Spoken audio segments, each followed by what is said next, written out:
देवता बोले बोले महाभारत युद्ध जीत गए पांडव, लेकिन आनंद नहीं आया, क्योंकि श्री कृष्ण तो रथ पर बैठे हुए थे। महाभारत में थोड़ा सा आनंद आया था जब पितामह भीष्म ने बाण चढ़ाया था, तब भगवान रथ लेकर के, रथ के चक्के को लेकर, तब बड़ा आनंद आया था। उसके बाद से अभी तक तो कोरा कोरा लग रहा है, कुछ किया ही नहीं ठाकुर जी ने। देवताओं ने नारद जी को बुलाया, नारद जी को बुला करके कहा, बोले नारद जी कुछ करो। नारद जी बोले रुको अभी करते हैं। पूरे महाभारत युद्ध में सब थे, लेकिन भगवान श्री कृष्ण के बड़े भैया नहीं थे, बलराम जी। नारद जी गए बलराम जी के पास और बलराम जी से जाकर के बोले आप तो तीर्थ यात्रा कर रहे हैं। बलराम जी क्यों नहीं थे महाभारत युद्ध में? दो कारण। पहला कारण, पांडवों के पक्ष में कृष्ण है, वो मेरा छोटा भाई है, और कौरवों के पक्ष का मुखिया दुर्योधन, ये मेरा शिष्य है। दुर्योधन को गदा चलाना बलराम जी ने सिखाया था। है तो ये परिवार एक ही ना, वो तो बाद में उनके बीच में मतभेद आदि हो गए हैं, तो साथ में बचपन में खूब एक संग खेले कौरव पांडव सब लोग, और भगवान के भी रिश्तेदार ही हैं। तो बलराम जी ने गदा चलाना सिखाया दुर्योधन को। एक तरफ शिष्य है, एक तरफ छोटा भाई है। मैं किस पक्ष में जाऊं? शिष्य के पक्ष में जाऊंगा तो भाई से लड़ना पड़ेगा, भाई के पक्ष में जाऊंगा तो शिष्य से लड़ना पड़ेगा। बलराम जी ने अपनी माला झोली उठाई और बोले हम रहेंगे ही नहीं, हम जा रहे हैं तीर्थ यात्रा पर। तीर्थ यात्रा पर बलराम जी थे और हिमालय की यात्रा कर रहे थे, तभी नारद जी महाराज आ गए। और नारद जी महाराज ने आकर के कहा, हे दाऊ दादा, आप यहां बैठ करके भजन कर रहे हो, और पता आपको महाभारत युद्ध में क्या हुआ? जैसे ही महाभारत युद्ध का नाम सुना, बलराम जी बोले कृष्ण ठीक है, मेरो लाला ठीक है? बोले वो तो ठीक है, लेकिन एक बहुत बड़ा अधर्म हो गया है। बलराम जी ने अपनी माला झोली वगैरह सब किनारे रख दी। बोले सही सही बताओ क्या हुआ, महाभारत युद्ध में क्या चल रहा है, मुझे बताओ। बोले भगवान, नाभि से नीचे प्रहार करना धर्म युद्ध में मना है ना? बोले हाँ। बोले भीम ने दुर्योधन की जंघा पर प्रहार करके उसकी जंघा की हड्डी तोड़ दी, दुर्योधन को निर्बल कर दिया, और महाभारत का युद्ध पांडव जीत गए। लेकिन सबसे बड़े दुख की बात यह है कि भीम ने यह सारी क्रिया आपके छोटे भैया के कहने पर की। बलराम जी की आंखें लाल पड़ गईं। अधर्म की बात सुनकर के बलराम जी रोक नहीं पाए, स्वयं को तुरंत नेत्र बंद करके अभिमंत्रित अपने हल मुशल दोनों को प्रकट कर लिया हाथ में। बोले नारद जी, मैं बताता हूं इन पांडवों को तो है, ये मेरो लाला मेरो भैया कन्हैया तो ये पक्षधर है, ये तो एक पक्ष में चलो जाए, अपने भक्तन को पक्ष ज्यादा ले, लेकिन मेरे रहते हुए कोई अधर्म करे, चाहे वो पांडव ही क्यों ना हो, मैं उनको छोड़ूंगा नहीं। बलराम जी क्रोध में भर करके दौड़े कुरुक्षेत्र के मैदान की ओर।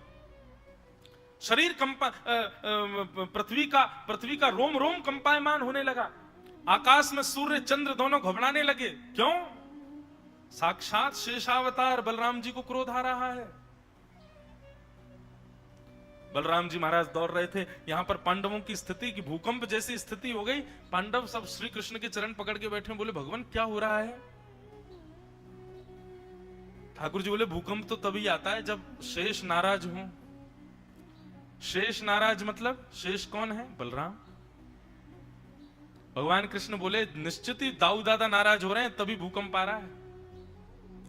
और तभी देखते हैं प्रचंड ओज, प्रचंड स्वरूप श्री बलराम जी महाराज का प्रकट हो गए कुरुक्षेत्र के मैदान में, और अपने हलमुशल लेकर के भागे भीम की ओर। नहीं छोड़ूंगा इसको, अधर्म किया इसने। जैसे ही भीम को मारने के लिए आए, भीम ने जाकर के भगवान के चरण पकड़ दिए, बोले प्रभु मेरी रक्षा करो, ये मुझे मार देंगे आज।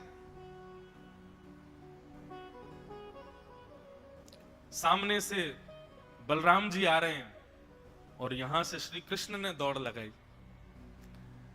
आकाश में देवता बोले अब आ रहा है आनंद, अब कुछ नमक मिर्च डला ना, अब स्वाद आएगा। अब श्री कृष्ण दौड़ रहे हैं रणभूमि पर, अब कुछ होगा। सामने से बलराम जी, यहां से श्री कृष्ण, दोनों दौड़ रहे हैं। पृथ्वी कंपित हो रही है कि अब प्रलय आएगा, क्योंकि शेष और नारायण दोनों के बीच युद्ध होने वाला है। परंतु जैसे ही श्री बलराम जी के थोड़े समीप पहुंचे भगवान, दौड़ रहे हैं दोनों, जैसे ही बलराम जी से बस स्पर्श होने ही वाला था श्री कृष्ण का, इतने में ही ठाकुर जी भूमि पर ही दंडवत लेट गए और बलराम जी को दंडवत प्रणाम करने लगे। जैसे ही श्री कृष्ण को दंडवत स्वरूप में देखा, श्री बलराम जी महाराज का तो सारा गुस्सा मुस्सा सब निकल गया, हल मूसल दूर फेंक दिए, दौड़ करके श्री कृष्ण को उठा करके अपने हृदय से लगा लिया। बंधुओं, बड़े लोगों के सबसे कोमल अंग होता है उनके चरण। माता पिता गुरुजन या परिवार के जो भी श्रेष्ठ जन हैं, इनके सबसे कोमल अंग होते हैं उनके श्री चरण। वे कितने भी कोपित हो रहे हो, कितने भी क्रोधित हो रहे हो, तुम्हारी गलती नहीं है तब भी क्रोधित हो रहे हो, तो भी प्रयास करो उनके चरण पकड़ लो। आपने चरण स्पर्श किया नहीं कि उनका क्रोध अपने आप शांत होगा। सबसे कोमल अंग होता है बड़े लोगों का। भगवान श्री कृष्ण ने कहा कि यदि मैं बलराम जी से वाद करूंगा तो विवाद होगा, इसलिए वाणी से कुछ नहीं कहा। आते हुए बलराम जी को देख दंडवत भूमिगत हो गए। बोले पहले दंडवत कर लो, बाकी बात पहले क्रोध तो कम किया जाए। बंधुओं, सदैव प्रयास करो, चाहे पति पत्नी हो, चाहे भाई बहन हो, चाहे परिवार के कोई भी संबंधी हो, जब सामने वाला किसी कारण से क्रुद्ध हुआ है, क्रोध में भरा है, तो आप जल के भांति बनो। आप उस समय प्रयास करो कि ठीक है अपनी बात बाद में रखेंगे, पहले ऐसा कुछ किया जाए जिससे इसका क्रोध शांत हो। यह एक शुद्धि व्यक्ति का लक्षण होता है। हम लोग क्या करते हैं, सामने वाला क्रोध में आया, अब उसकी बात पर आपके मन में भी बात आ रही है कि मुझे कहना है, और आप अपनी बात रख देते हो और वही फिर वाद विवाद बन जाता है। संवाद बनाओ उसको, और संवाद कब बनेगा, जब एक शांत होगा। वो एक शांत जब दूसरे को शांत करेगा तभी संवाद। कभी कलह में संवाद नहीं होता, संवाद सदैव शांत भाव में होता है। तो सदैव प्रयास करो, पति पत्नी हो, भाई बहन हो, गुरु शिष्य हो, जो भी संबंध हो, एक को क्रोध आए, दूसरे को चाहिए वो शांत हो। वो बोल ले, चिल्ला ले, बरस ले, जितना कुछ करना कर ले, जब सब करके थक जाए तब अपनी बात कहो। क्योंकि वो क्रोध में है और तुम अपनी बात कहोगे तो वो फिर मिट्टी के तेल, केरोसिन ऑयल का काम करेगी, वो फिर और अग्नि प्रज्वलित होगी, शांत नहीं होगी। जल बनो। जल का स्वभाव अभी हमने क्या सीखा, शीतल शांत। एक को क्रोध आए तो तुम शांत हो जाओ, और उसको जैसे प्रिय लगे, वो जैसे ठीक हो सके उसको ठीक करने का पहले प्रयास करो। वो ठीक हो जाए, शांत हो जाए, सम हो जाए, तब अपनी बात रखो। ये भगवान कृष्ण से हमने सीखा। बलराम जी भीम को मारने जा रहे हैं, लेकिन भगवान कृष्ण ने वाद नहीं किया, बीच में जाते दंडवत हो गए, पहले प्रणाम। और जैसे ही प्रणाम करते हुए श्री कृष्ण को देखा, बलराम जी का सारा गुस्सा ठंडा हो गया, हल मूसल दूर फेंक दिए, दौड़ करके कन्हैया को हृदय से लगा लिया। अरे मेरो लाला, इतने दिन आए गए, मैं मिलो ही ना। अरे तू पूरे महाभारत युद्ध में हो लाला, कहीं तो कुछ चोट तो नहीं आ गई।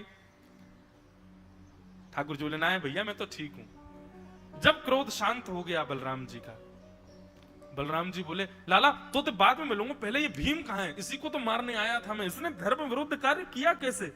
अब भगवान ने हाथ पकड़ा। बोले क्यों मारने आए आप भीम को। बोले क्योंकि लाला या भीम ने धर्म विरुद्ध कार्य किया है।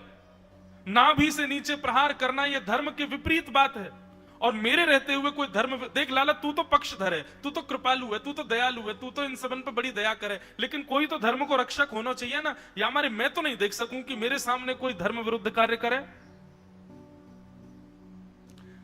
भगवान बोले अच्छा, तो जब भी धर्म विरुद्ध कार्य होता है तो आप उठ के आते हैं। बोले जी, द्रौपदी का चीरहरण वो धर्म विरुद्ध नहीं था भैया, मुझे तो आप पूरी सभा में दिखाई नहीं दिए तब। यही दुर्योधन, यही दुशासन द्रौपदी का चीरहरण कर रहे थे भरी सभा में, एक अबला नारी को निर्वस्त्र कर रहे थे भरी सभा में। कितनी बड़ी बात होती है भैया। मुझे नहीं लगता कि उस समय उससे बड़ा अधर्म कुछ हो रहा था पृथ्वी पर। तब मुझे हलमुशलधारी बलराम जी नहीं दिखे वहां पर। और आज जब ऐसे अबला नारी को निर्वस्त्र करने वाले दुर्योधन की जंघा पर प्रहार हो गया, ऐसे विधर्मी की जंघा पर प्रहार हुआ, तो आप उसके लिए धर्म रक्षक बन करके आ गए।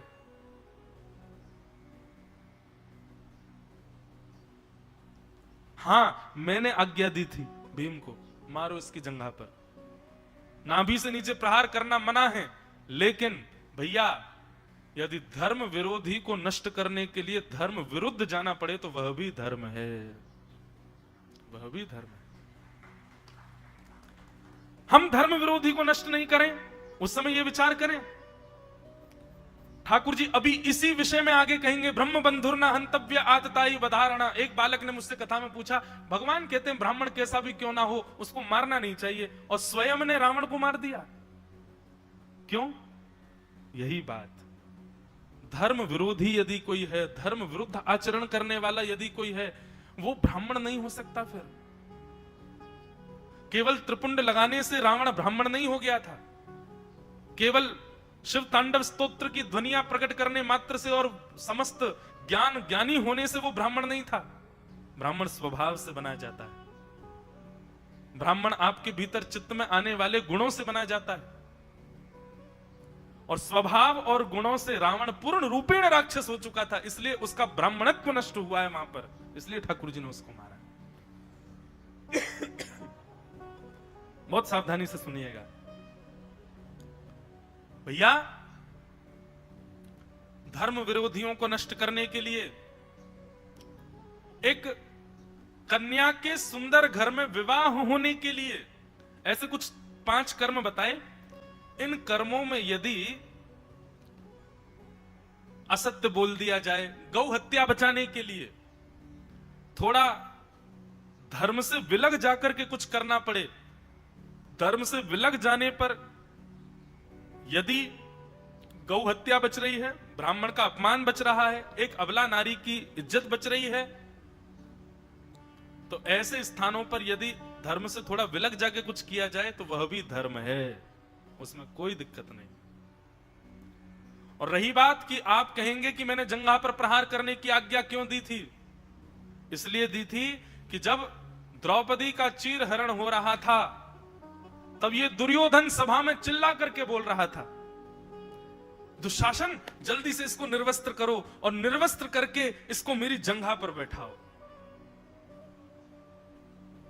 उस समय बाजी हारे हुए ये पांडव, इन पांडवों में भीम ने प्रतिज्ञा धारण की थी, बोले द्रौपदी नहीं बैठेगी तेरी जंघा पर, वो पतिव्रता नारी है, लेकिन आज प्रतिज्ञा लेता हूं एक दिन मेरी गदा जरूर बैठेगी तेरी जंघा पर। भीम ने अपनी प्रतिज्ञा पूरी की है, और वह प्रतिज्ञा भी एक अबला नारी की इज्जत के जब स्वरूप को बिगाड़ा जा रहा था उस समय ली गई थी, इसलिए उसको पूर्ण करवाने के लिए उसकी जंघा पर गदा का प्रहार करवाया। बलराम जी थोड़े से शांत हो गए, बोले लाला अब तू क्रोध मत करे, मुझे क्षमा कर दे। बोले नहीं भैया, आप हमारे अग्रज हैं, आप सदा हमारे पूजनीय हैं, पर मैं एक बात कह रहा हूं, लोग मुझे पक्षधर कह रहे हैं, लोग कह रहे हैं कि तो पक्षपात करते हैं, पांडवों का संग करते हैं, आदि आदि सब भाव रखते हैं। बंधुओं एक बात बहुत ध्यान से सुनना, मैं इस विषय को कहा करता हूं, संसार एक महाभारत है, और इस महाभारत में मैं और यहां बैठे हम आप सब लोग योद्धा हैं, और योद्धा 2 ही हैं महाभारत में, या तो पांडव या कौरव। हम आप सब ही पांडव हैं और हम आप सब में ही कोई कौरव है, बस पहचान करनी है कि कौरव कौन है, पांडव कौन। बस इतना समझ लीजिए, पांडवों के पास 5 गुण हैं, हर पांडव का एक एक गुण है। युधिष्ठिर का गुण है धर्म, भीम का गुण है बल, अर्जुन का गुण है आत्मा, नकुल का गुण है बुद्धि, और सहदेव का गुण है स्वरूप। हम आप सब लोग, इस पंडाल में बैठे सब लोग, या संसार में हर व्यक्ति इन 5 गुणों में से किसी एक गुण से युक्त है। धर्म, बल, आत्मा, स्वरूप और बुद्धि। ऐसा हो ही नहीं सकता कि यहां बैठे और इस संसार में हर व्यक्ति इन 5 में से एक गुण में युक्त ना हो। इसका मतलब क्या है, वो इन्हीं में से एक पांडव है, हम आप सब लोग ही। परंतु हमारे गुरुदेव कहते हैं ये 5 लक्षण, ये 5 गुण, धर्म, बल, आत्मा, बुद्धि और स्वरूप, ये 5 लक्षण कौरवों के पास भी हैं। इसका मतलब क्या है, संसार में हम आप सब लोग कौरव पांडव दोनों हैं, बस पांडव कौन है कौरव कौन है इसकी पहचान केवल दो बातों से होगी। दो लोग जिसके पक्ष में खड़े हैं समझो वही पांडव हैं। उसमें पहला नाम है योगेश्वर श्री कृष्ण और दूसरा नाम है पतिव्रता द्रौपदी। दोनों के गुण क्या हैं? ये दो गुण जिसके पास हों समझो वो अपनी महाभारत का पांडव है। श्री कृष्ण का गुण है ज्ञान, विवेक, जो विवेकी है, सही गलत की जिसको पहचान है, सद असद में जो भेद समझता है, ऐसा गुण जिसके पास है। पहली बात, श्री कृष्ण यदि साथ हैं यानी कि विवेक यदि आपके अंदर है तो आप पांडव हो। और दूसरा, यदि द्रौपदी आपकी पत्नी है, द्रौपदी का गुण क्या है? दया। क्यों है द्रौपदी का गुण दया? अब कथा आती है आगे, लेकिन सुन लो पहले ही, हम पांडव कब माने जाएंगे? जब हमारे पास दो गुण हों, पहला विवेक और दूसरा दया। विवेक बिना सत्संग के नहीं आएगा, बिना गुरु कृपा के नहीं आएगा, बिना राम जी की कृपा के नहीं आएगा, और दया बिना विवेक के नहीं आएगी। सत्संग के बिना, गुरु कृपा के बिना विवेक नहीं आएगा, मतलब श्री कृष्ण नहीं आएंगे आपके पास।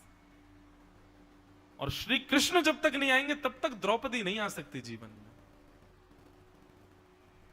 इसलिए इन दो लक्षणों को जीवन में लाने का प्रयास करो। सत्संग के द्वारा विवेकी बनो, सही गलत की पहचान रखो, सद असद पर भेद समझो।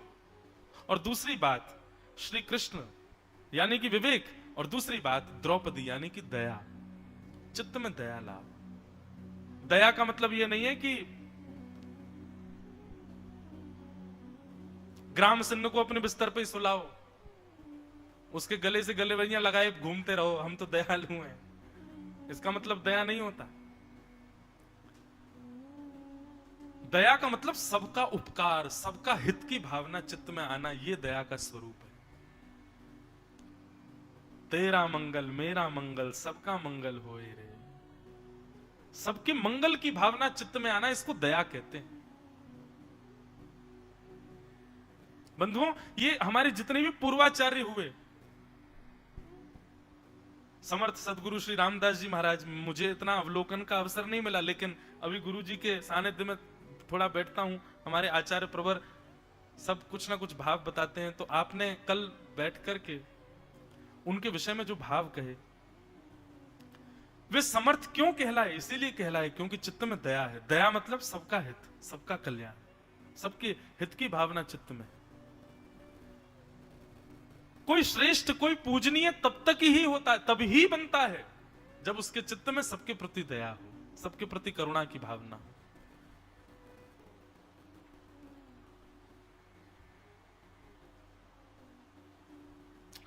तो ये दो गुण लाइए जीवन में तो आप पांडव हो। और अगर इन दोनों गुणों से विहीन हो, अविवेकी हो और निर्दयी हो, तो हम ही कौरव हैं। और कौरव पक्ष में होना इस बात का प्रमाण है, ये पहले ही प्रमाणित हो गया। जब कौरव पांडवों का युद्ध हुआ था तब ये प्रमाणित नहीं था कि कौन जीतेगा, पर अब हम सब लोगों को एक बात तो पता है कि संसार की महाभारत में विजयी तो पांडव ही होंगे। मतलब जिनके पास अविवेक है और जो निर्दयी हैं वो कभी नहीं जीत सकते, चाहे कितने भी गुण उनके भीतर हों। इसलिए सर्वगुण संपन्न आप हो, पर ये दो गुण और लाइए। पहला विवेक युक्त होइए, दूसरा दयावंत होइए, सबके मंगल की भावना चित्त में लाओ। ये दो गुण आपके भीतर आ गए तो इस संसार में चाहे आपके ऊपर कोई पहाड़ फेंक दे, आप विजयी हो, आप जीतोगे। क्यों? क्योंकि ये दो गुण हैं, तो इसका मतलब क्या है? रक्षक सुदर्शन चक्रधारी है। लोग बाग क्या कहते हैं संसार में? कोई बहुत धनवान है, भगवान की इस पर बड़ी कृपा है। किसी के घर में 5-6 गाड़ियां हैं, भगवान की इस पर बड़ी कृपा है। कोई स्वरूप से बहुत सुंदर है, भगवान पर इस पर बड़ी कृपा है, देखो कितना सुंदर बनाया, इसको बड़ी फुर्सत में बनाया, लोग ऐसा बोलते हैं। कोई अच्छा नृत्य करता है, अच्छा गाता है, लोग कहते हैं इस पर भगवान की बड़ी कृपा है। पर हमसे पूछें तो सर्वगुण संपन्न होना भगवत कृपा नहीं है, केवल दयावंत होना और विवेकी होना ये भगवत कृपा है। कबीरदास जी कोई बहुत बड़े विद्वान नहीं थे। भक्तिमती मीराबाई कोई बड़े बड़े विद्यालयों में जाकर के उन्होंने बहुत नॉलेज ली हो, ऐसा नहीं है। आप सारे आचार्यों में, सारे भक्तों में ये गुण देख सकते हैं कि वे दयावंत हैं और विवेकी हैं। तो इन दो गुणों को लाइए जीवन में, बाकी के जितने भी अवगुण है ना वो सब अपने आप सद्गुण बन जाएंगे। बस ये दो गुण लिया। हमारी स्थिति क्या है? हमने चावल तो उबाल लिए, दूध तो डाल दिया, केसर भी डाल दी, इलायची भी डाल दी, खीर बनाने की सब सामग्री आधा औटा दिया, उसको बिल्कुल रबड़ी जैसी खीर हो गई तैयार। लेकिन अभी तक उसमें सत्संग रूपी खांड नहीं डाली, मिश्री नहीं डाली है। और माफ कीजिए, आप खीर में चाहे बहुव्यंजन डाल दो, इलायची डाल दो, किशमिश डाल दो, केसर डाल दो, बढ़िया वाला दूध डाल दो, आधा औटा दो, रबड़ी जैसी कर दो, लाल लाल हो जाए। खीर बनाने का एक बढ़िया तरीका बताएं। हम मंच से यहाँ कथा, एक चीज मैंने अनुभव की, कथा में कोई विषय चले, अगले दिन प्रसादी में उसका दर्शन होता है। तो एक और इतना अच्छा सुख मिलता है। हर जैसे आज 5वां दिन है तो आज 5 प्रकार का मिष्ठान था भोजन में। आप लोग पता नहीं अनुभव करने, हमको तो हो जाता है। आज 5 प्रकार की तो खीर थी। अब मैं वो साथ में भैया थे, उनसे बार बार मैंने कहा ये क्या है? बोले खीर। अच्छा, फिर थोड़ी देर वो घूम के आए, मौन और रहता है मेरा, मैं बोल तो सकता नहीं। फिर मैंने मैंने सुनी ये क्या है? वो पूछ के आए, बोले खीर। मैंने कहा अच्छा। फिर मैंने कहा तीसरी ये क्या है? ये थोड़ी सांवली सी। बोले ये भी खीर है। मैंने कहा कितनी खीर है? बोले 5 खीर है। आज 5वां दिन है कथा का, इसलिए 5 खीर। कल हमने दाल बाटी का नाम लिया तो आज बाटी भी बनी थी कथा में। खीर बनाने का एक बढ़िया तरीका बताएं। पात्र लीजिए और पात्र में थोड़ा सा घी हाथ में लेकर के पहले पात्र के अंदर थोड़ा सा उसको लेप दो। ये इसलिए ताकि दूध लगे ना, दूध जले ना। थोड़ा सा पात्र में हल्के हाथ से थोड़ा सा घी लगा दो, फिर उसमें ज्यादा सा दूध डालो, 5-6 किलो दूध, अब लोगों के हिसाब से। दूध को तब तक औटाओ जब तक वो आधा ना हो जाए। इसको हमारे यहां बोलते हैं अधौटा। उसमें फिर बढ़िया केसर डालो, इलायची डालो, चावल डाल दो, और भी जो बढ़िया आपको भाव लग रहा हो वो सब। वैसे यहाँ बनती तो बहुत ही बढ़िया है, इतनी बढ़िया बनती है कि रोटी खाने की इच्छा कम होती है। वो मिठाई इतना बढ़िया लगता है कि उसी को पालें। और हमारा तो पेट इतना भर जाता है, सुबेरे 5 बजे से लेकर के और 10 बजे तक तो नियम में रहते हैं, पर 10 बजे के बाद इतनी भूख लगती, बाल भोग ही इतना कर लेते हैं कि राजभोग की जगह ही नहीं बचती पेट में। 12 बजे जब जाते हैं तब मन में आता है कि कल बाल भोग कम कर लें ताकि राजभोग भी खा सकें। इतना बढ़िया प्रसाद। ऐसी खीर बना करके फिर उसको बढ़िया मिट्टी के बर्तन में रखो। आप देखना श्री कृष्ण या हमारे ठाकुर जी के सन्मुख पधरानी नहीं पड़ेगी, ठाकुर जी स्वयं आएंगे उसको पाने के लिए। ऐसे मधुर भाव से बनाओ।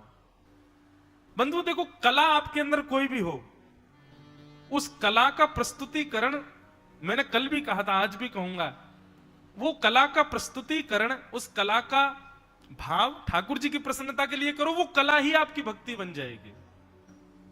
आपको अन्य, और एक और बात कहें, जो कलाकार हैं, जिनके पास कला है, चाहे भोजन बनाने की, चाहे गाने की, चाहे नृत्य की है, चाहे कुछ भी है, चित्रकारी करने की है, कुछ भी है, आप यदि कला से युक्त हो तो ये बात आप हमसे बहुत भाव से समझ लीजिए, आपको बहुयत्न करने की आवश्यकता नहीं ठाकुर जी की। बस अपनी कला प्रस्तुत कर दो ठाकुर जी को, उसी से ही मिल जाएंगे ठाकुर जी।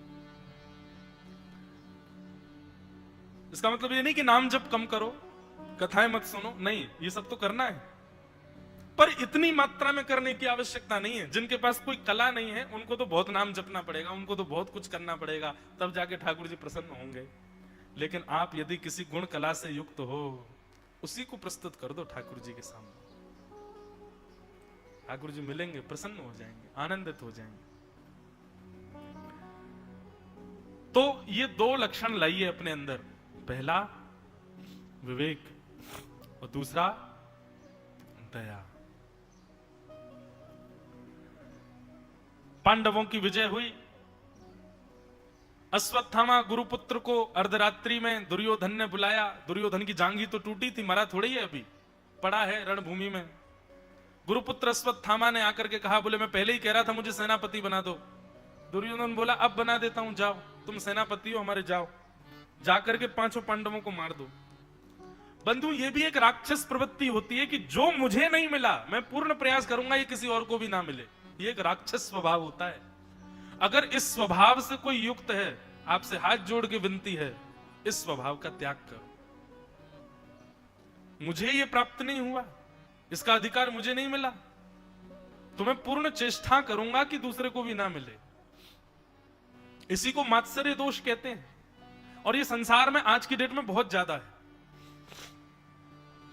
व्यक्ति आजकल इसके लिए प्रयत्न कम कर रहा है कि वस्तु मुझे मिले, व्यक्ति इसके लिए प्रयत्न ज्यादा कर रहा है कि मुझे तो मिली नहीं, उसको भी ना मिले।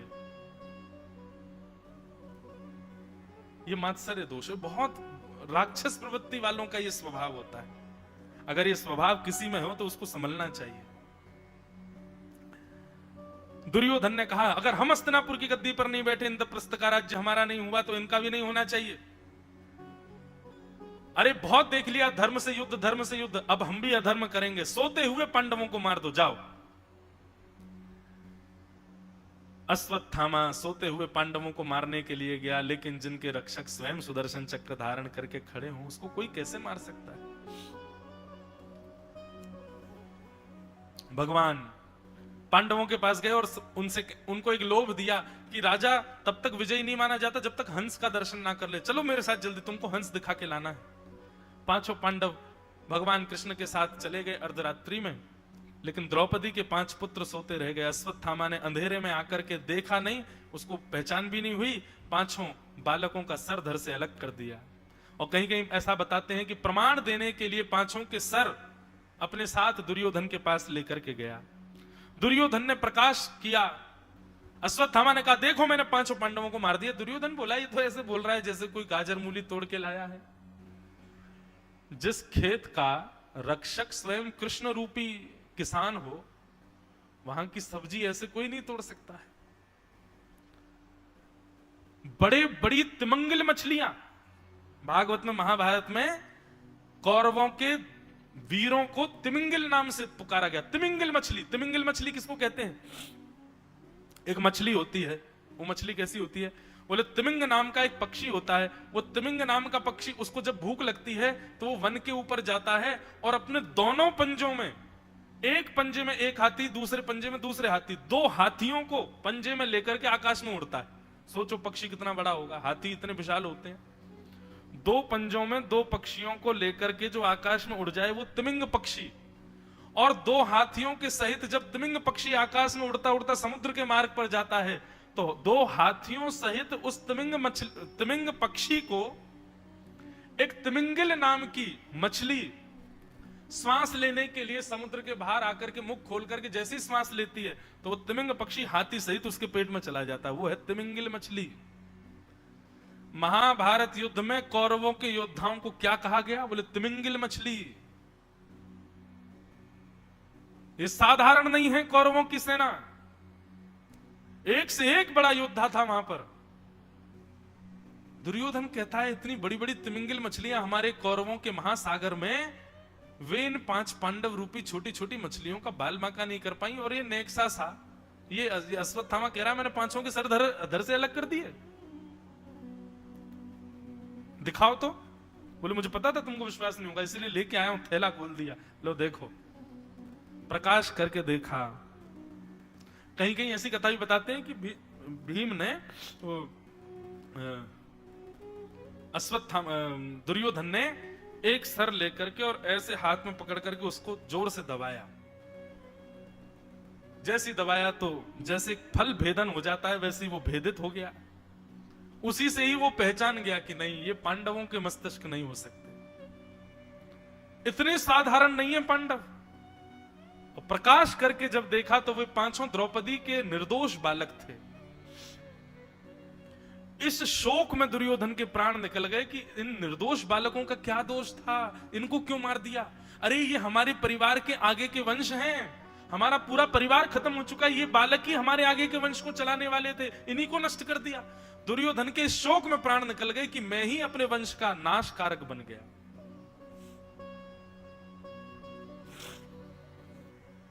प्रातः काल का समय, पांडवों को जैसे ही पता चला द्रौपदी के 5 पुत्र मार दिए, शोक मातम बनने लगा पांडवों के मध्य।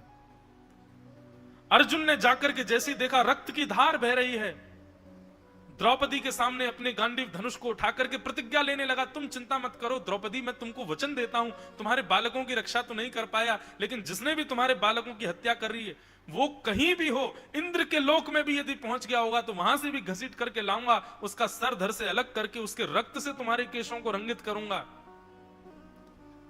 क्रोध में भर गया अर्जुन। भगवान बार बार हाथ पकड़ते हैं अर्जुन का, अर्जुन क्रोध में कुछ भी करो पर निर्णय कभी मत लो। लेकिन बंधुओं, जब क्रोध आता है तब ज्ञान देने वाले या संभालने वाले लोग हमको बड़े बुरे लगते हैं कि क्यों संभाल रहे हैं हमको, मुझे करने दो बस।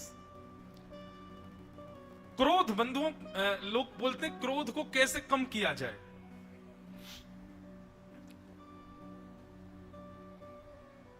क्रोध कभी कम नहीं हो सकता। क्रोध एक मानवीय स्वभाव है। बस आप एक चीज को अपने वश में कर सकते हैं, क्रोध में मौन हो जाओ। मौन से बढ़िया क्रोध को वश में करने का और कोई उपाय नहीं। और ये मैंने पिछले 5 दिनों में अनुभव कर लिया है।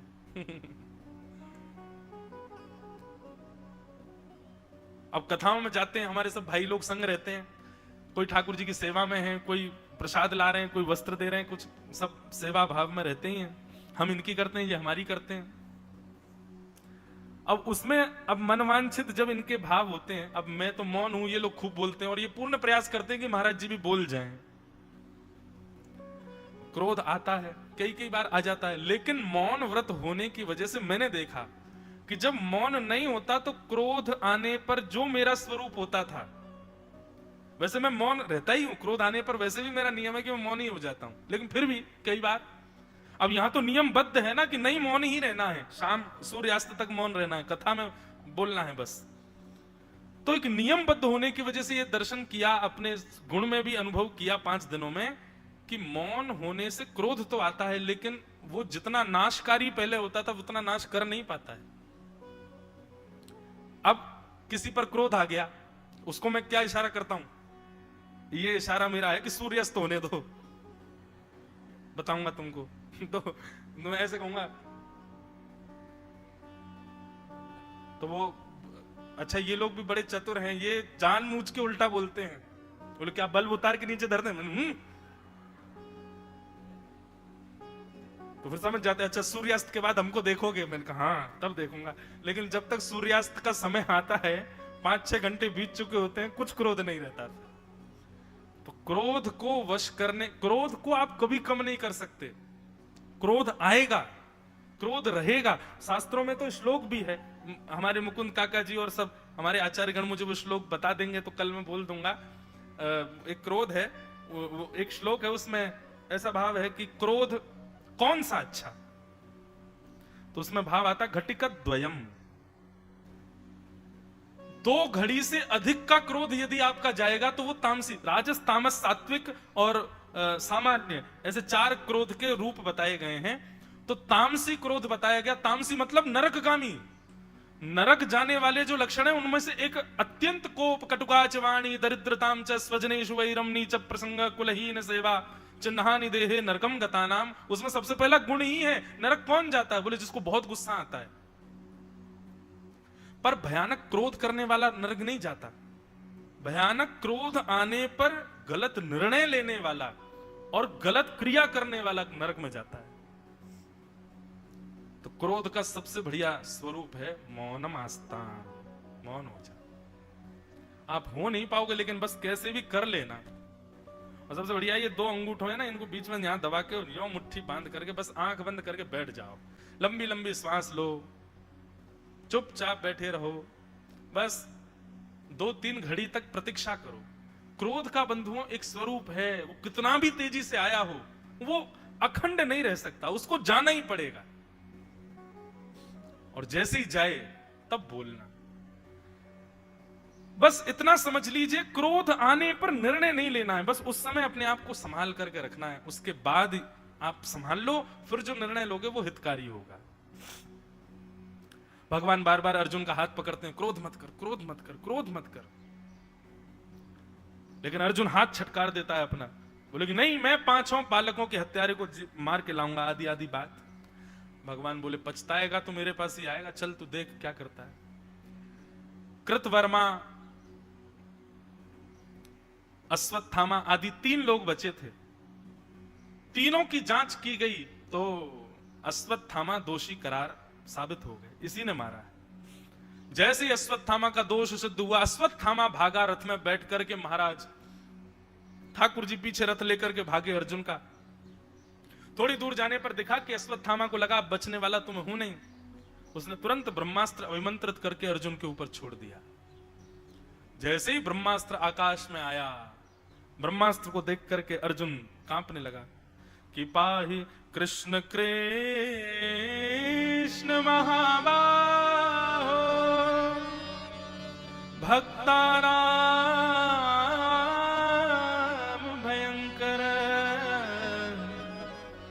त्वमेको दय्यमानानां अपवर्गोऽसि संस्कृते।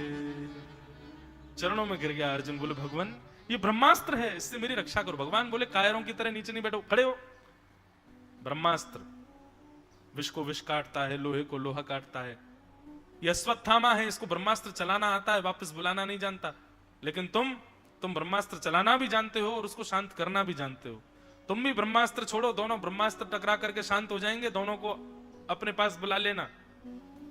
अर्जुन ने तुरंत खड़े होकर के ब्रह्मास्त्र छोड़ा और छोड़ करके ब्रह्मास्त्र को शांत कर दिया और दौड़ करके पकड़ लिया अश्वत्थामा के केशों को, उसके हाथ पांव बांध करके रथ के चक्के से घसीटते हुए लेकर के आया अर्जुन।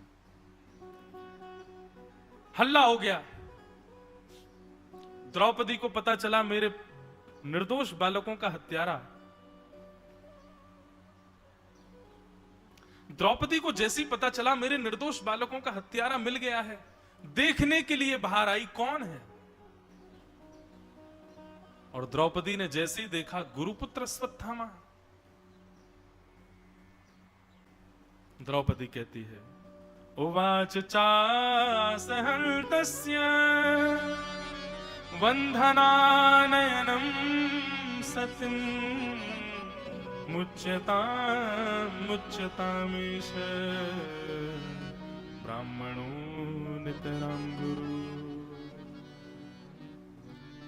द्रौपदी जैसे ही बाहर आई और देखा कि हाथ पांव बंधे हुए हैं, ये कोई और नहीं है, गुरु का बेटा गुरुपुत्र अश्वत्थामा। तुरंत द्रौपदी गई और जाकर के उसके हाथों को मुक्त करने लगी, उसको खोलने लगी। अर्जुन कहने लगे क्या कर रही हो, ये तुम्हारे बालकों का हत्यारा है द्रौपदी। अर्जुन मैं आपके आगे हाथ जोड़ती हूं अर्जुन, इसको मत मारिए। अरे देखिए तो सही ये कौन है, ये हमारे गुरुपुत्र हैं और गुरुपुत्र गुरु समान होते हैं, हम उन पर कैसे अत्याचार कर सकते हैं।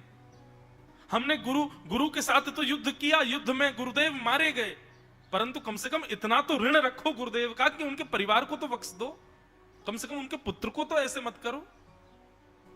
अरे हमारे ऊपर कितने ऋण हैं गुरु के।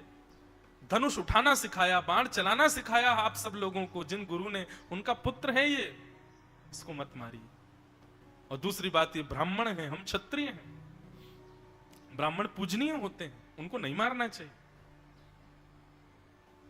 लेकिन फिर भी आप चाहते हैं कि आप इनको मारेंगे, तो मुझे वचन दीजिए अश्वत्थामा को मृतक स्वीकार मैं तब करूंगी जब मेरे 5 मृतक पुत्रों को आप जीवित करके लाओगे। इनको मार दीजिए लेकिन मेरे 5 पुत्र जीवित होने चाहिए उसके बाद। क्या आप ऐसा वचन दे सकते हैं अर्जुन? अर्जुन मौन खड़े।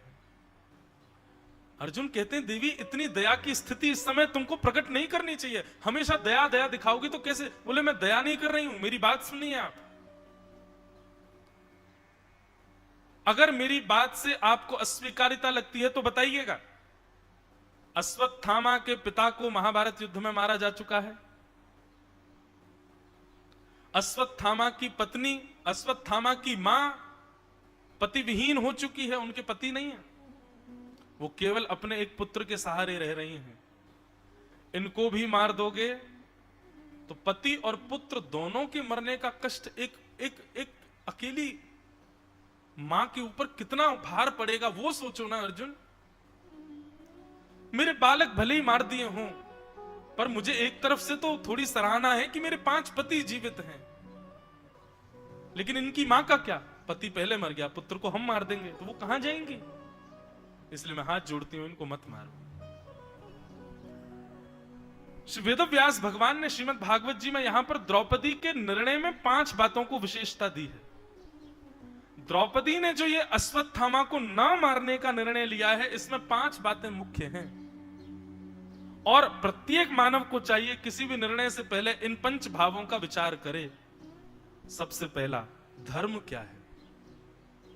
कहीं मैं जो करने वाला हूं, मेरा जो निर्णय है वो कोई अधर्म तो नहीं है? सबसे पहले धर्म का विचार करो। द्रौपदी के जो निर्णय है उसमें धर्म है, पूर्ण रूपेण धर्म है। दूसरी बात, हर व्यक्ति को विचार करना चाहिए निर्णय लेने से पहले कि मैं जो निर्णय लूं वो न्याय युक्त होगा कि नहीं, उसमें न्याय मिलेगा कि नहीं, दोनों पक्षों को न्याय मिले। सकरुणम, तीसरा लक्षण द्रौपदी के भाव में दया। निर्विलीकम, चौथा लक्षण निष्कपटता, और 5वां लक्षण समम, समता, समत्व। ये 5 बातों का हर व्यक्ति को विचार करना चाहिए। धर्म, न्याय, दया, निष्कपटता और समत्व। इन 5 को केंद्र में लेकर के ही निर्णय लेना चाहिए। और द्रौपदी की बात में ये 5 चीजें, धर्म भी है, न्याय भी है, करुणा भी है, निष्कपटता भी है और समता भी है। द्रौपदी की बात से युधिष्ठिर सहमत हो गए। अर्जुन, मैं द्रौपदी के पक्ष में हूं, मत मारो। अर्जुन ने भीम की ओर देखा, भीम बोला तू छोड़ दे, मैं मारूंगा। नकुल सहदेव बोले हम भी द्रौपदी के पक्ष में। प्रजा को देखा, प्रजा ने कहा हमारे हवाले कर दो, हम देख लेंगे इसको। आहा, कि निशम्य भीम गदितम द्रौपद्यश्च चतुर्भुज आलोक्य वदनम सख्य आलोक्य वदनम सख्य धर्माः हसन्निव। सबकी ओर देखते देखते देखते देखते अंत में जब अर्जुन को कहीं भी चित्त में किसी के मुखाकृति को देख करके यह अनुभव नहीं हुआ कि मुझे क्या करना चाहिए, तब अंत में आलोक्य वदनम सख्य, अपने सखा श्री कृष्ण की ओर जब देखा। अब जैसे ही ठाकुर जी की ओर अर्जुन ने दृष्टि डाली, ठाकुर जी ने मुंह फेर लिया। बोले मैं तो पहले ही रोक रहा था इसको। अब अर्जुन इधर आके खड़ा हुआ तो ठाकुर जी ने इधर मुंह फेर लिया। अर्जुन चरणों में गिरे, वो क्या खेल क्यों रहे हो मेरे साथ, इधर उधर मुंह क्यों कर रहे हो? भगवान बोले नहीं, तू कर अपने मन की, कर जो तो तुझे ठीक लगता हो वही कर। तू हमारी बातें तो तेरे को बस तब सुननी थी जब महाभारत का युद्ध होना था, बहुत विषम परिस्थिति थी, तो मेरे चरणों में गिर गया, करिष्ये वचनम तव। अभी अश्वत्थामा को मारने के लिए जब तू निर्णय ले रहा था, हाथ कौन पकड़ रहा था तेरा? मेरा हाथ छड़क दिया, गलती हो गई भगवान क्षमा कर दो, आपका ही तो हूं मैं। अब मुझे बताइए ना क्या करना चाहिए। भगवान बोले बताऊं? बोले हाँ। करेगा? बोले वही करेगा ना जो मैं कहूंगा। बोले करिष्ये वचनम तव, मैं वही करूंगा। भगवान बोले वचन दे, वो करेगा जो मैं कहूंगा। बोले वचन दिया प्रभु, करूंगा। भगवान बोले तो अब सुनो, सबसे पहले तुमको अपनी प्रतिज्ञा पूरी करनी चाहिए। तुम्हारी प्रतिज्ञा क्या थी? कि बालकों के हत्यारे को तुम जीवित नहीं छोड़ोगे। यदि कोई व्यक्ति अपनी प्रतिज्ञा पूरी नहीं करता तो 2000 वर्ष के लिए उसको नरक जाना पड़ता। अर्जुन अपनी प्रतिज्ञा पूरी करो। तुम्हारी प्रतिज्ञा है कि तुम बालकों के हत्यारे को छोड़ोगे नहीं, जीवित मार दो अश्वत्थामा को। तुरंत अर्जुन अपने धनुष बाण को उठाने लगा। भगवान बोले लेकिन द्रौपदी 5 बालकों की मैया है, उसकी आज्ञा के बिना तुम नहीं मार सकते, और द्रौपदी की आज्ञा है कि उसको छोड़ दो, तो तुमको द्रौपदी की बात भी माननी पड़ेगी। अर्जुन ने फिर से धनुष बाण छोड़ दिए। लेकिन भीम तुम्हारे बड़े भैया हैं, भीम कह रहे हैं कि तुम छोड़ दो, वो मार देंगे, तो भीम के हवाले कर दो। लेकिन हवाले करोगे भी तो भी भीम मारेगा, तो भी दोस्त तो तुम्हारे ऊपर ही आएगा, तुमने मरवाया। पहली बात अपनी प्रतिज्ञा पूरी करो, दूसरी बात द्रौपदी की बात मानो, तीसरी बात भीम जो कह रहे हैं वो भी तुमको करना चाहिए। लेकिन युधिष्ठिर तुम्हारे बड़े भैया हैं, इनकी बात को भी नकारना तो नहीं चाहिए तुमको। युधिष्ठिर मना कर रहे हैं तो तुमको नहीं मारना चाहिए। और सबकी बातें सुनते सुनते सुनाते सब ठाकुर जी बोले अब तुम आए हो मेरे पास तो मेरी बात सुनो। ब्रह्म बंधुर न हंतव्य, ब्राह्मण कैसा भी क्यों ना हो उसको मारना नहीं चाहिए। लेकिन अर्जुन बालकों का हत्यारा कोई भी क्यों ना हो उसको छोड़ना नहीं चाहिए। अर्जुन क्या समझ में आई बात?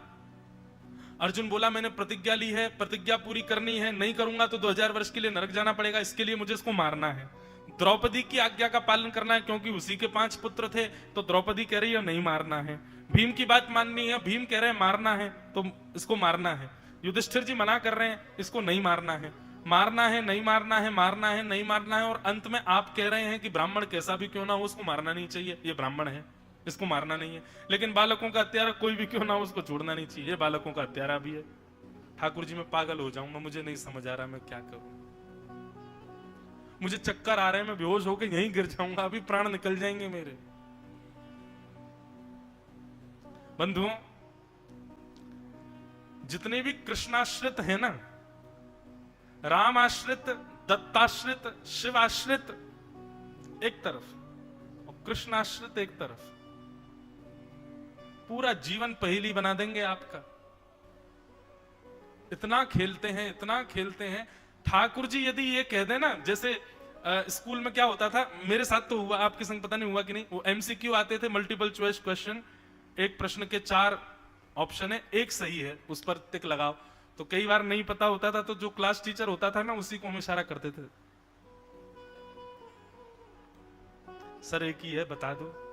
तो वो कई बार बड़े चतुर होते थे क्लास टीचर, वो गलत वाली पे उंगली रख के चले जाते थे। हमने उस पर टिक कर दिया, फिर मार्क्स आए 0। सर आपने ही तो बोला था। बोले तो पढ़ के क्यों नहीं आया था? मैं तो ऐसे ही बोलूंगा, मैं तो गलत ही बताऊंगा। ऐसे ही श्री कृष्ण,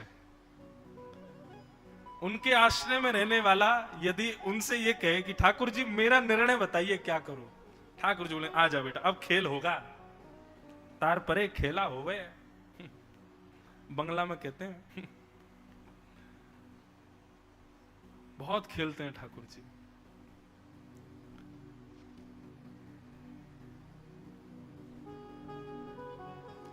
अर्जुन सिर पकड़ करके बैठा है, मैं क्या करूं? भगवान बोले तूने वचन दिया था जो कहूंगा सो करेगा, अब कर।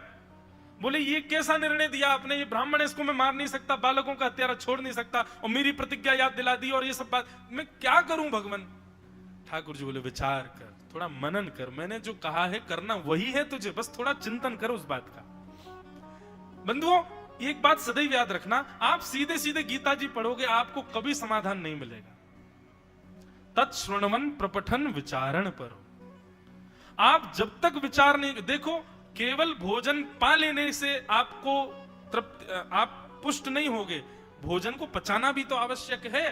भगवान श्री कृष्ण के द्वारा कहे गए जितने भी ज्ञान उपदेश हैं ये सब भोज्य पदार्थ की तरह हैं, इनको पचाना पड़ेगा, और इनके पचाने का एक ही उपाय है, क्या? मनन, चिंतन करो। श्री कृष्ण ने यदि एक बात कही है तो कम से कम उस विषय पर 2 घंटे मनन होना चाहिए, तब जाकर के आपको मूल प्राप्त होगी। भैया वो नवनीत चौरम है, वो नवनीत के चोर हैं, मक्खन चुराते हैं, इसी से ही प्रमाण पता चल जाना चाहिए कि श्री कृष्ण मूल देते हैं, और मक्खन ऐसे ही नहीं निकल आता है, दही बिलोना पड़ता है, मेहनत करनी पड़ती है, श्रम करना पड़ता है, पसीना बहाना पड़ता है, तब जाकर के दही मंथन से मक्खन प्रकट होता है। भगवान की हर बात श्री कृष्ण वाच भगवान वाच जहां कहीं भी आ रहा हो उस विषय को कम से कम 2 घंटे मनन कीजिएगा, तब आपको उसमें से कुछ सुंदर बात समझ में आएगी। एक बार की बात से आपने समझ लिया, हो ही नहीं सकता। अर्जुन नेत्र बंद करके बैठा है, सब लोग कह रहे हैं बताओ ये कैसा क्या हो रहा है यहाँ पे, अश्वत्थामा बांध के पटक रखा, अर्जुन यहाँ ध्यान लगा रहा है, भगवान ने जो कहा है उसका चिंतन कर रहा है। और क्षण भर के चिंतन के बाद अर्जुन ने नेत्र खोले, प्रसन्नता आ गई मुख पर। भगवान बोले समझ गया? बोले हाँ। क्या समझ में आया? बोले ब्राह्मण है, इसको मारना नहीं है, बालकों का हत्यारा, इसको छोड़ना नहीं है, इसका मतलब मृत्यु दंड से बड़ा दंड इसको देना है, और ऐसा दंड देना है जिसमें ये दंडित भी हो और जीवित भी रहे। भगवान बोले हाँ। और वो दंड क्या है अर्जुन? बोले भरे समाज में अपमान, ये मृत्यु से भी बड़ा दंड है। भगवान बोले जाओ यही करो। और भरी सभा में अश्वत्थामा की आधी मूंछ, आधी दाढ़ी, आधे केश और शिखा छेदन कर दिया उसका। ब्राह्मण की सबसे बड़ी पहचान शिखा है, उसका शिखा छेदन करके, और मणिम जहार मूर्धन्यम, उसकी ब्रह्म तेज की मणि को लेकर के छीन करके। बंधु में ब्रह्म तेज की मणि क्या है? हर ब्राह्मण के मस्तिष्क में ब्रह्म तेज की मणि होती है, ऐसा हमारे आचार्य प्रवर कहते हैं। जो ब्राह्मण त्रिकाल संध्या नहीं करता, जो ब्राह्मण गायत्री उपासना नहीं करता, जो ब्राह्मण ब्राह्मणोचित कर्म नहीं करता, जो ब्राह्मण स्वयं अध्ययन नहीं करता, दूसरों को अध्ययन कराने से पूर्व, आदि आदि ये सब बातें हैं, उसकी ब्रह्म तेज की मणि अपने आप ही हरित हो जाती है। लेकिन जो ब्राह्मण ब्राह्मणोचित कर्म करता है, वो चाहे कैसा भी हो, उसके रूप में एक आकर्षण आ जाता है, उसके नेत्रों में, उसकी वाणी में, उसके शब्दों में जब वेदों की लहरियां लहराती हैं, वो सबके चित्त का हरण कर लेती हैं। और ये आकर्षण ही उसकी वाणी का, उसकी उपस्थिति का, उसके ललाट का, यही ब्रह्म तेज की मणि है, जो उसको मणि के भांति चमकाती है। उसका रूप कैसा है, रंग कैसा है, इस पर नहीं जाना है, पर कैसे भी सही वो आकर्षित करेगा। वो यदि कह देगा बैठ जाओ, तो आप उठ नहीं पाओगे। उसकी वाणी में इतनी सामर्थ्य आ जाएगी। ये ब्रह्म तेज की मणि का प्रताप होता है। पर होना चाहिए ब्राह्मण को अपने ब्राह्मणोचित कर्मों में।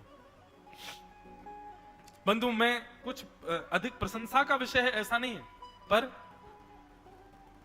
यहां इस क्षेत्र में आकर के, यहां दत्त धाम में श्री दत्तात्रेय भगवान की शरणागति में, यहां के आचार्यों के मध्य, यहां के ब्राह्मण बालकों के मध्य और यहां रहने वाले सब लोगों के मध्य, यहां रहकर के वास्तव में इतने वर्षों के पश्चात, अपनी 27 वर्ष की आयु में पहली बार मैंने ब्राह्मणोचित कर्मों से युक्त ब्राह्मणों को देखा है। यहां पर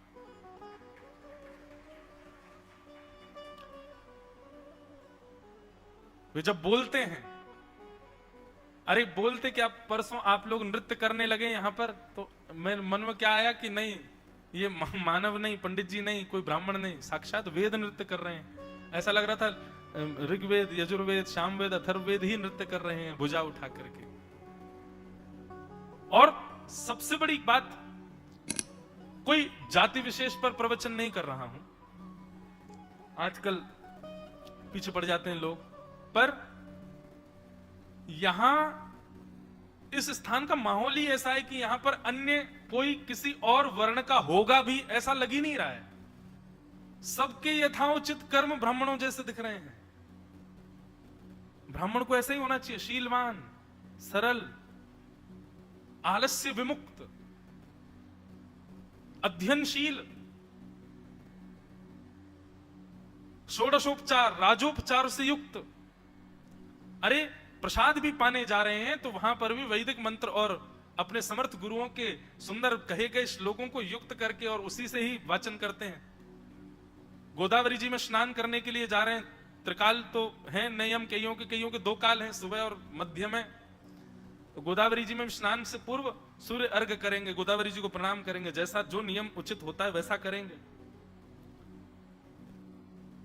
ऊर्ध्वपुंड त्रिपुंड से युक्त मस्तिष्क है, गौखुर के समान सबकी शिखा है। देख करके लगता है कि यहाँ सब ब्राह्मण ही दिख रहे हैं। ब्राह्मण का मतलब भगवत प्रिय, यहाँ सब भगवत प्रिय दिख रहे हैं। यहाँ कोई कथा सुनने बाहर से भी आ रहा है ना, वो भी भगवत प्रिय लग रहा है, वो भी लग रहा है ये भी ब्राह्मण ही है। ये स्थान का ऐसा माहौल है यहाँ का। पर मैंने अपने जीवन में बहुत वर्षों बाद ऐसा देखा, और देख करके बहुत प्रसन्नता है।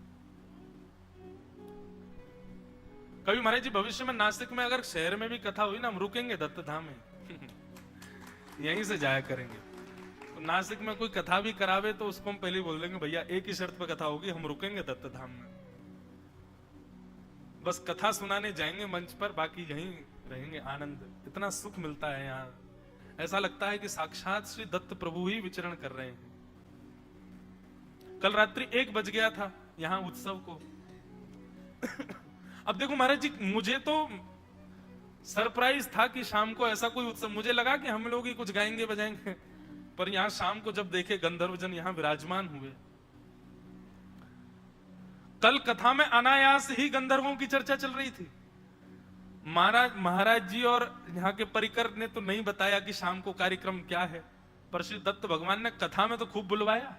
कल गंधर्वों की चर्चा, संगीत की चर्चा, तानसेन की चर्चा, हा हू गंधर्व की चर्चा, सरस्वती जी की चर्चा, देवदत्ताम मिमाम वीणाम स्वरत ब्रह्म विभूषिताम राग रागनियों की चर्चा अनायासी कथा में चल रही थी। मानो श्री दत्त भगवान ही मेरे को संकेत कर रहे थे, बोले आज गंधर्व जन आए हैं कथा में।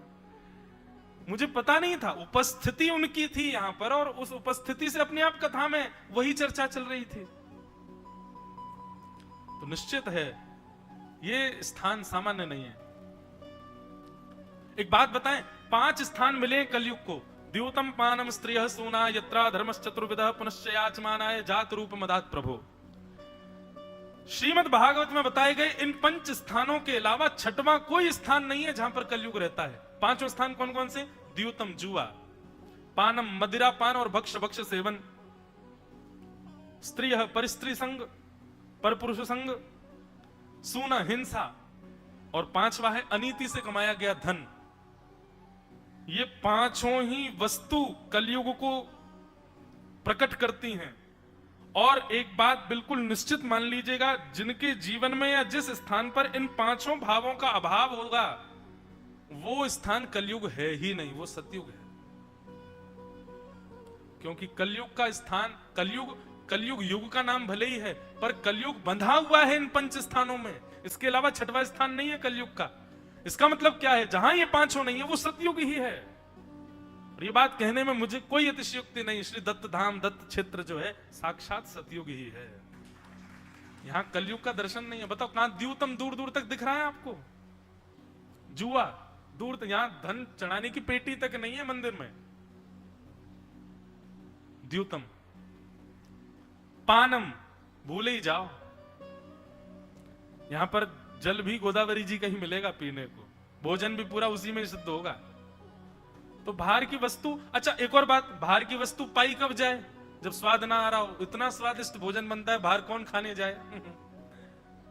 पानम उससे भी विमुक्त है। पर स्त्री पर पुरुष संग, कोई भाव ही नहीं हो सकता उसका। तो यहां तो सब दत्त संग है, श्री दत्तात्रेय जी का संग है, गुरु संग है। उसके अतिरिक्त यहां भाव ही नहीं प्रकट हो सकता चित्त में किसी के में। काम का, क्रोध का, वासना का कोई लेश ही नहीं है दूर दूर तक।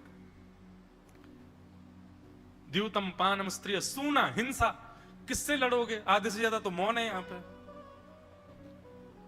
यहां जितनी भी मुझे बता रहे थे, जो भी माताएं यहां बहनें बेचारी काम करती हैं, सो सब सेवा में रहती हैं, दत्त भगवान की, रसोई की में, यहां की में, सब माताएं बहनें अधिकतर सबके मौन हैं। और जो बोल भी रहे हैं तो उनसे बात करने के लिए आपको संस्कृत आनी चाहिए। वो इतने विद्वान है कि उनसे सामान्य बात तुम कर नहीं पाओगे। तो हिंसा भी नहीं है।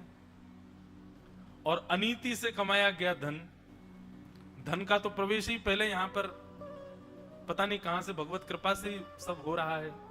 कैसे मंदिर का निर्माण, कैसे इतने बहुव्यंजन सामग्रियां, सबका पेट, सबको लिए अन्नपूर्णा मैया साक्षात विराजमान है, सबके लिए हो रहा है।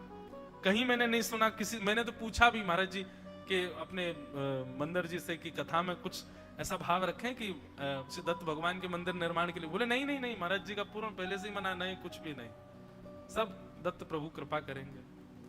5 का अभाव है इस स्थान पर, इसका मतलब है कलयुग का प्रवेश नहीं है यहाँ पर। कलयुग नहीं है, साक्षात सतयुग युक्त है। कलयुग जहां होता है वहां आलस्य आता है, यहां आलस्य नहीं आ रहा। कलयुग जहां होता है वहां निद्रा बहुत सताती है, यहां निद्रा नहीं आ रही। कल रात में 1 बजे तक उत्सव चलता रहा, सुबह 5 बजे उठ के फिर अपने क्रम में चले गए। सोचा कि अब थोड़ा शयन कर, आई नहीं नींद। ठीक है, बढ़िया है, कोई दिक्कत ही नहीं हो रही है। कलयुग संसार में बांधता है और सतयुग मुक्त करता है। निश्चित ही सतयुग है यहां। तो ब्राह्मण की शिखा, तो आधी दाढ़ी आधी मूछ शिखा छेदन करके अश्वत्थामा को वहां से बाहर कर दिया। अश्वत्थामा निकल गए, लेकिन ऐसा अपमान हुआ कि अपने अपमान का बदला लेने के लिए उन्होंने ब्रह्मास्त्र छोड़ दिया। और किसके ऊपर छोड़ा? उत्तरा के गर्भस्थ शिशु को मारने के लिए ब्रह्मास्त्र छोड़ दिया। जैसे ही ब्रह्मास्त्र उत्तरा के गर्भस्थ शिशु का वध करने के लिए आने लगा, यहां पर स्थिति यह थी कि भगवान सब पांडवों से अब प्रणाम करके कह रहे थे, भैया आप तुम लोग राजपाट संभालो, महाभारत युद्ध जीत गए, अब मैं भी वापस द्वारिका जा रहा हूं। बस रथ में चढ़ ही रहे थे ठाकुर जी कि तभी अभिमन्यु की पत्नी, अभिमन्यु जिसको चक्रव्यूह में मार दिया था, अर्जुन का पुत्र अभिमन्यु, उसकी पत्नी उत्तरा जो कि गर्भवती है, दोनों भुजाएं उठा करके रुदन करती हुई ठाकुर जी के पास आती है। पाहि पाहि महायोगिन देव देव जगतपते नान्यम तद्भयं पश्ये यत्र मृत्यु परस्पर। जगतपते, बंधुओं, पति शब्द का अर्थ क्या होता है? रक्षक। ठाकुर जी पति हैं, हमारे रक्षक हैं। उत्तरा दोनों भुजाएं उठा करके ठाकुर जी की ओर दौड़ी, जगतपति कह करके। उत्तरा के ससुर जी खड़े हैं वहां पे, अर्जुन उनके पास नहीं गई। महान बलवान बलि भीम खड़ा, उनके पास नहीं गई, सीधे ठाकुर जी के पास गए। बोले आप ही मेरी रक्षा कर सकते हैं भगवान, मेरी रक्षा करो। उत्तरा दौड़ करके भगवान के पास गई, चरणों में गिर गई, मेरे गर्भस्थ शिशु को बचा लीजिए भगवान, ये ब्रह्मास्त्र मारने वाला है। ठाकुर जी एक रूप से बाहर खड़े थे, दूसरे रूप से अंगुष्ठ मात्र अदृश्य रूप धारण करके उनके गर्भ में प्रवेश करके अपनी चक्रा नाम की गदा को घुमा करके भगवान ने उत्तरा के गर्भस्थ शिशु की रक्षा करी। बोलो भक्त वत्सल भगवान की। अब यहां विशेषता बंधुओं, बहुत सुंदर भाव। जैसे ही आकाश में ब्रह्मास्त्र नष्ट हुआ, सब लोग भगवान की जय जयकार करने लगे, तालियां बजाने लगे, भक्त वत्सल भगवान की जय, द्वारिकाधीश की जय, चतुर्भुज नारायण भगवान की जय। भगवान कहने लगे चुप चुप चुप, शांत हो जाओ शांत हो जाओ। किसकी जय जयकार कर रहे हो? बोले आपकी, आपने रक्षा की भगवान। बोले मैं तो यहीं खड़ा हूं तुम्हारे सामने, मैंने कोई रक्षा वक्षा नहीं करी, जबरदस्ती मेरी जय जयकार कर रहे हो। तो बोले फिर ब्रह्मास्त्र कैसे नष्ट हुआ? बोले अरे भैया, जब कोई व्यक्ति योग करता है, साधना करता है, उसके पास में पुण्य बल होता है, पातिव्रत बल होता है, एकादशी व्रत बल होता है, आदि आदि ऐसे नियमों के बल जिसके पास होते हैं ना, ऐसे बलवान व्यक्ति के ब्रह्मास्त्र आदि बड़े बड़े अस्त्र भी उसके बल के आगे नष्ट हो जाते हैं। वास्तव में मैंने उत्तरा की रक्षा नहीं की है, उत्तरा के पातिव्रत बल ने और उत्तरा के अपने श्रद्धा सुमन और इसके भीतर जितने भी धार्मिक बल हैं, वो इतनी मात्रा में थे, वो इतने श्रेष्ठ थे कि उसी बल से ही उत्तरा की रक्षा हो गई। समझ में आई बात? रक्षा तो भगवान ने ही की है, लेकिन भगवान का ये स्वभाव है, क्रिया करने के बाद श्रेय दूसरों को दे देते हैं। स्वयं करते हैं लेकिन नहीं, स्वयं नहीं संभाल रहे हैं, उत्तरा का ही बल बढ़ा रहे हैं, उत्तरा की महिमा गा रहे हैं, उत्तरा की महिमा बता करके सबसे कह रहे हैं अरे उत्तरा की जय जयकार करो, उत्तरा के धर्म बल ने उसकी रक्षा करी है, मैंने उसकी रक्षा नहीं करी। ये ठाकुर जी का स्वभाव है, ठाकुर जी का ये स्वरूप है। सबको श्रेष्ठता प्रदान करते हैं, सबको योग्यता प्रदान करते हैं। ऐसे ठाकुर जी को हम बारंबार प्रणाम करते हैं।